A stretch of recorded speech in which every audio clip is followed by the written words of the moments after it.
जय मां भवानी। आप सभी का स्वागत है आपके अपने YouTube चैनल राठौर रिएक्शन में। मैं राज बना हाजिर हूं आपके सामने फिर एक वीडियो लेकर। आज मैं एक ऐसी वीरांगना की कथा आपको सुनाने वाला हूं जिन्होंने ना केवल राजपूतों को बल्कि संपूर्ण देश को एक ऐसा वंश दिया जिनके बारे में आप पढ़ते या सुनते हैं तो आपका सीना चौड़ा हो जाता है। एक ऐसी वीरांगना जिसने पतिव्रता धर्म और मातृत्व को इस प्रकार से निभाया कि जब आप ये कथा सुनेंगे तो आप खुद को गौरवान्वित महसूस करेंगे। और जिन वीरांगना कहानी मैं आपको सुनाने वाला हूं, ये कोई मैं अपने मन से नहीं सुना रहा हूं और ना ही कहीं से मैंने सुनी है जो मैं आपके सामने रख रहा हूं, बल्कि एक मशहूर लेखक हुए थे कर्नल जेम्स टॉड।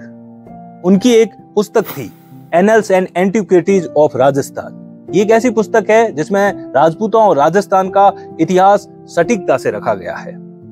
उसी पुस्तक के 11वें चैप्टर मेवाड़ का इतिहास में से ये प्रसंग लिया है।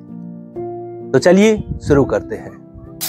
सूर्यवंशी राजा कनक सेन की 8वीं पीढ़ी में एक महान राजा हुए थे शिलादित्य, जिनका आधिपत्य वल्लभीपुर पर था। यह वो वक्त था जब मल्लेच्छ समय समय पर ऐसे राज्यों के ऊपर आक्रमण करते थे और उन्हें नष्ट किया करते थे। उन्हीं मल्लेच्छों की नजर वल्लभीपुर को भी लगी। जब मल्लेच्छों ने वल्लभीपुर पर आक्रमण किया तो राजा शिलादित्य और उसके राजपूत सैनिकों ने डटकर मुकाबला किया और वीर गति प्राप्त की। राजा शिलादित्य की बहुत सी रानियां थी और जब राजा शिलादित्य वीर गति को प्राप्त हुए तो सभी रानियां उनके साथ सती हो गई, सिवाय एक रानी को छोड़कर, महारानी पुष्पावती। महारानी पुष्पावती विंध्य पर्वत की तलहटी में बसे चंद्रावती राज्य के परमार राजपूतों की राजकुमारी थी। जब महाराजा शिलादित्य युद्ध पर गए थे उस समय महारानी पुष्पावती कुछ माह की गर्भवती थी और वो अपने पीहर गई हुई थी। जब महाराजा शिलादित्य की मृत्यु का समाचार उन्हें मिला तब वो किसी मंदिर में पूजा कर रही थी, देवी से आराधना कर रही थी। जब उन्हें यह समाचार मिला कि महाराजा शिलादित्य अब नहीं रहे तो उन्हें बहुत आघात पहुंचा और उन्होंने तुरंत ही सती होने का निर्णय किया।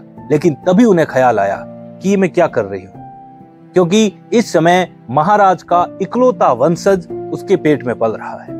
वो ये नहीं कर सकती, वो अपने पतिव्रता धर्म निभाने के लिए अपने पुत्र का बलिदान नहीं दे सकती और उन्होंने उस पुत्र को जन्म देने का निर्णय किया। लेकिन जैसा आप सब जानते हो कि जब एक राजा की मृत्यु हो जाती है तो उसकी रानी के लिए जीवन गुजर करना बहुत मुश्किल हो जाता है। तो उन्होंने अपना पीहर छोड़ दिया और पास ही में एक मलिया नाम की गुफा में रहने लगी। मलिया गुफा एक वीरनगर नाम की बस्ती में पड़ती थी। गुफा में उनके साथ और कोई नहीं बल्कि एक कमलावती नाम की ब्राह्मणी रहती थी। जैसे तैसे महारानी पुष्पावती ने समय बिताया और आखिर वो घड़ी आई गई जब महाराजा शिलादित्य के पुत्र ने जन्म ले लिया। अपने पुत्र को आंसुओं से भरी आंखों से देखकर उसे ब्राह्मणी माता कमलावती को सौंपते हुए बोली कि हे माता, आज से इसकी माता आप हो। मैंने माता होने का धर्म तो निभा दिया, लेकिन अब मुझे पत्नी होने का धर्म निभाना है, इसलिए आज से इसकी माता आप हो। इसे वीर और संस्कारवान बनाना और जब ये बड़ा हो जाए तो इसका विवाह एक राजपूत कन्या से कर देना। इतना कहने के बाद वीरांगना पुष्पावती वहीं गुफा में जलती चिता के अंदर प्रवेश कर गई।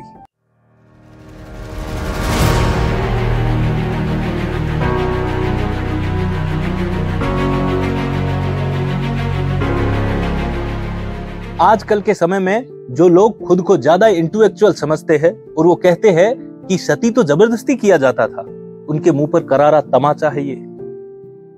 उन्हें पता भी नहीं है कि कैसी कैसी वीरांगनाओं ने जन्म लिया है इस राजपुताने की धरती पर। कमलावती ने उस वीरांगना को प्रणाम किया और उस पुत्र को लेकर चली गई। कमलावती ने एक माता की तरह उस पुत्र का लालन पालन किया और उसे उच्च संस्कार दिए।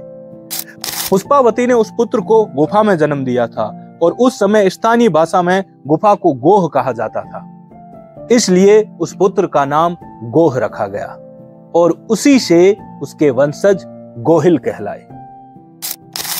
एक ऐसा वंश जिसके अंदर कई वीर हुए, जैसे बप्पा रावल, महाराणा कुंभा, महाराणा सांगा, महाराणा प्रताप, महाराणा अमर सिंह, जिनके नाम सुनते ही हम ये गर्व से कहते हैं कि हाँ, हम उस मिट्टी से आते हैं जहां ऐसे वीरों ने जन्म लिया था।